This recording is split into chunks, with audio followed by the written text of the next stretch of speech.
Na manhã dessa segunda-feira, para começarmos bem o nosso dia, bem a nossa semana, uma reflexão que se encontra em Marcos capítulo 11, verso 12 em diante, palavra pregada ontem na Metodista do Jardim Belvedere. O texto sagrado diz assim: no dia seguinte, quando saíram de Betânia, teve fome, e vendo de longe uma figueira que tinha folhas, foi ver se nela acharia alguma coisa.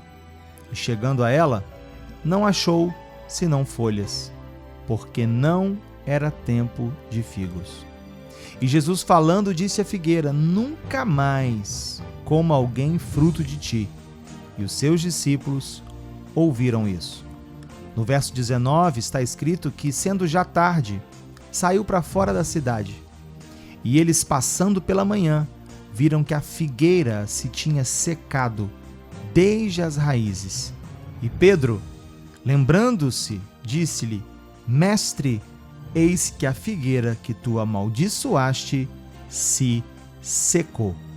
Ontem eu falei sobre o tempo de Deus, as folhas e os frutos.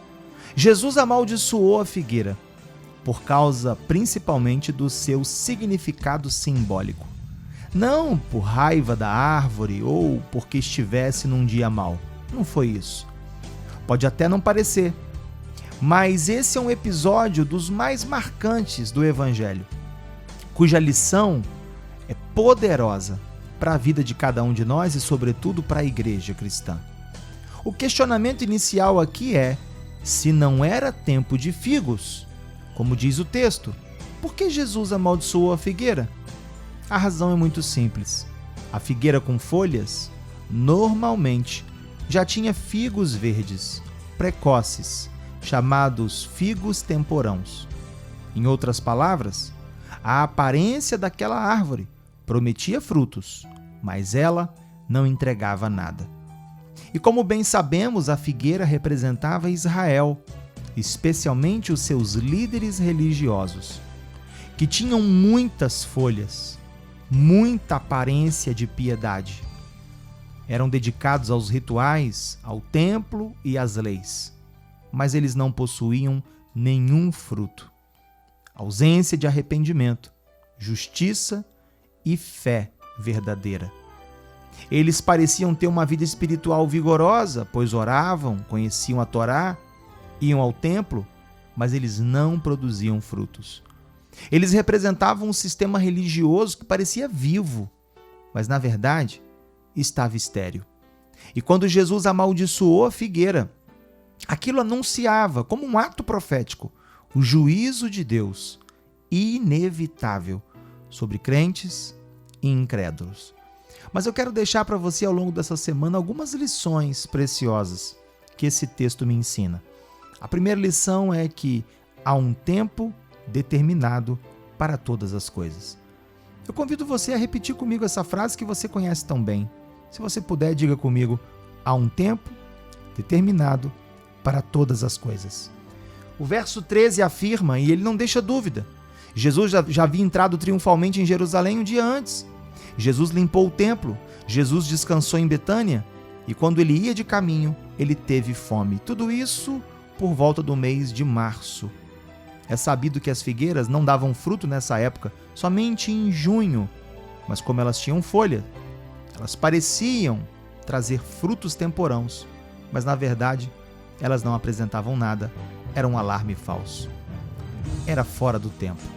E eu me pergunto, quantas decepções, quantas dores, quantas angústias seriam evitadas se nós simplesmente entendêssemos que as coisas não acontecem no nosso tempo. Quantas expectativas criadas, quanto envolvimento emocional antecipado que produziu dores na nossa vida. Quanta dificuldade de entender que há um tempo certo para todas as coisas. Eu quero deixar essa reflexão para você. Amanhã a gente continua trabalhando outras lições que esse texto apresenta. Por isso agora, se você puder, eu te convido, pare tudo que você estiver fazendo e vamos juntos elevar o nosso pensamento a Deus em oração.